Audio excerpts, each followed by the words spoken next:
Компания Hush Pictures представляет.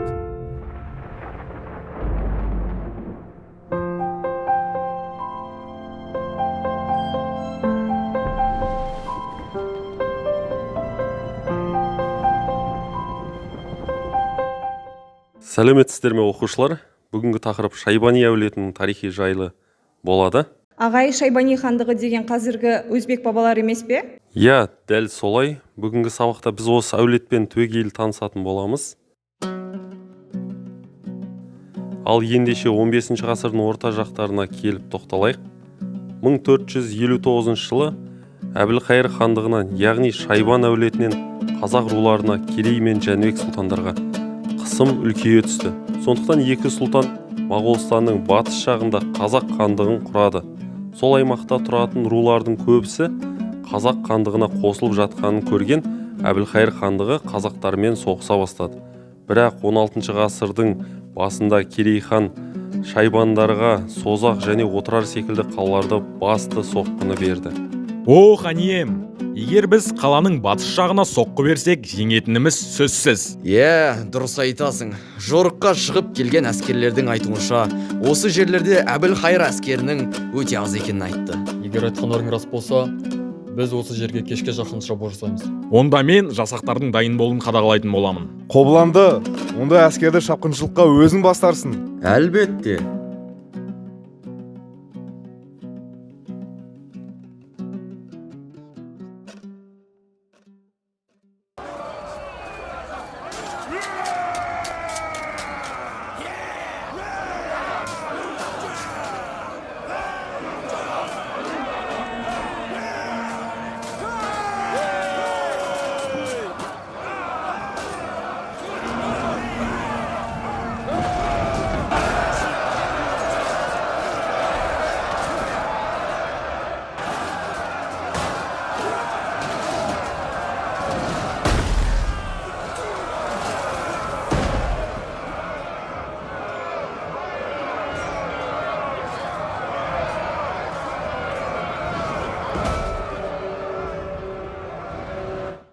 Қазақтардың қарқынды шабуылына төзе алмаған Әбілқайыр хандығы Мұхаммед Шайбанның бұйрығы бойынша Сырдария мен Амудария аралықтарына қонысын аударды. Жылдар бойы Шайбан әулеті қазақ хандығымен Түркістан, Отырар және тағы да басқа Сырдария бойындағы қалалар үшін соғысты.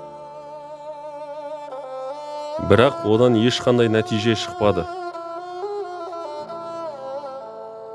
Ал қазақтар болса, өз билігімен және әскерімен сырдың бойына нық өтіп, орнығып алды. Солайша Мұхаммед Шайбан өзінің жаңа хандығын қазіргі Өзбекстан жеріне құрап бастады. Қазақ хандығынан шешуші соғыстардың бірінде ұтылған ол Сырдария бойын толықтай қазақтарға беріп қойғанды. Сондықтан да ол енді өз назарын басқа аймаққа аударды. Көршілес орналасқан Тимурдың ұрпақтары өте төмен халде екенін көрген Мұхаммед хан көп ойланбай өз әскерімен осы жерлерге жорғын бастады.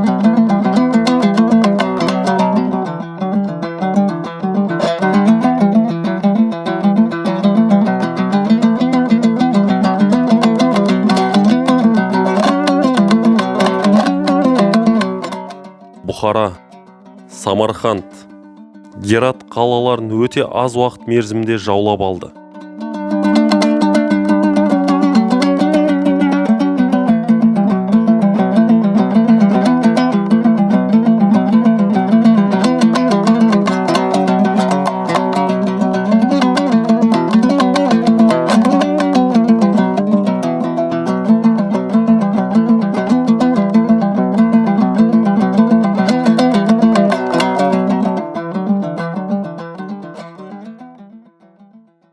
Мың 510 жылы Мұхаммед Шайбани Иран хандығымен соғыс уақытысында Исмаил патшаның қолынан қаза табады.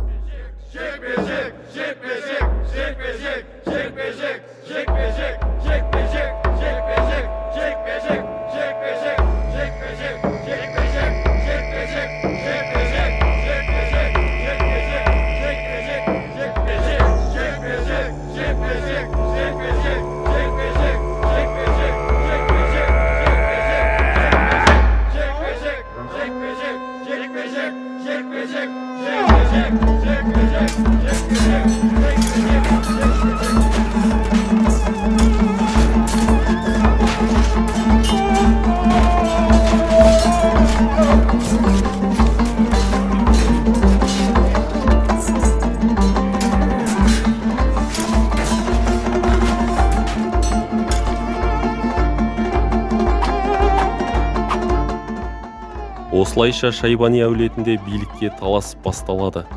Бұхара қаласында Убайдулла ханның баласы Абдул Азиз таққа отырса, Самарқанд қаласында Абдулланың інісі Абдул Латиф өз-өзін ханмын деп сайлап алады. Солайша Шайбан хандығында биліктің бөлінуі басталады. Бірақ екі хан да қайтыс болған соң, Наурыз Ахмет хан билікті қайта қосып, барлық биліктегі қарсыластарын өлтіре бастады. Солайша ол бүкіл Шайбан әулетін жойып шығады. Көп ұзамай оның да ажалы жеткендіктен билік Аштарханит әулетіне өтеді.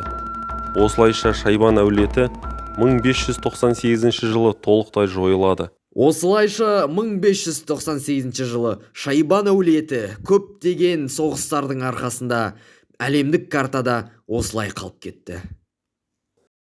Осымен сабақ аяқталды. Сау болыңыздар балалар. Сау болыңыз ағай.